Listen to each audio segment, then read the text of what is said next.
Thank you, President. Dear colleagues, there are two ways to look at this copyright evaluation report. On the one hand, it is a great step forward. It recognizes that users of copyrighted works have rights, a foreign concept to the current copyright directive. According to the directive, rights holders have rights. Users have exceptions to those rights. These exceptions are optional to the member states. They can simply be disabled by a contract or by technological restrictions. Circumventing those restrictions is illegal, even for legitimate purposes. So it is illegal to make a book that has a technological lock available to a blind person, but the terms of service that simply erase an exception to copyright are completely legal. The Copyright Directive so far protects digital locks more than it protects the people. This report calls for a clear set of European consumers' rights. It states that copyright exceptions must not be overridden by a contract, and that you can't charge a levy for private copying on the one hand, but then on the other hand use technology that makes private copying impossible. This report calls for interoperability and cross-border access, so you should be able to buy and to use works on any device or in any country. It sides with the right to education and with allowing libraries, museums and archives to do their jobs in the digital work, to make our shared cultural heritage accessible to anybody, regardless of their social status. But at the same time, this report is also a tragically missed opportunity. Just a year ago, thousands of Europeans participated in a public consultation to copyright, and they expressed how they come in daily conflict with the law that is unfit for the digital age.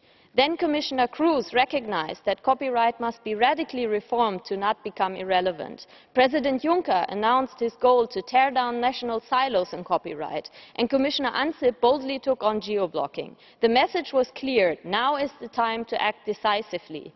Not from this Parliament. This Parliament recognizes in the report that 28 different copyright laws are too complicated, but still it considers our cultures to be so different that we can't possibly agree on simple things like that drawing a caricature should not require permission. A right holder shouldn't forbid a journalist from quoting a work in order to criticize it, or public pictures of public space should remain royalty-free.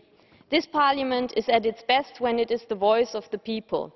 It has rejected the ACTA Treaty because the people we represent embrace the Internet as an integral part of their reality. With copyright, you've seen tens of thousands of your youth on the streets opposing ACTA and holding signs saying this video is not available in your country. You've had thousands of responses to the consultation on copyright asking for more Europe in copyright law. You've had 500,000 petitioners demanding freedom of panorama. Now you have the chance to take up this call and to update copyright law to the digital age. Personally, I'm wondering if this report as it stands is really the best that we can do, if this is what European leadership looks like. And I hope that also you, my colleagues, will wonder why people considered it necessary to form a party that is solely based on reforming copyright and to give it the ridiculous name of the Pirate Party, and to elect me here to the European Parliament to tell you that copyright reform is urgently needed.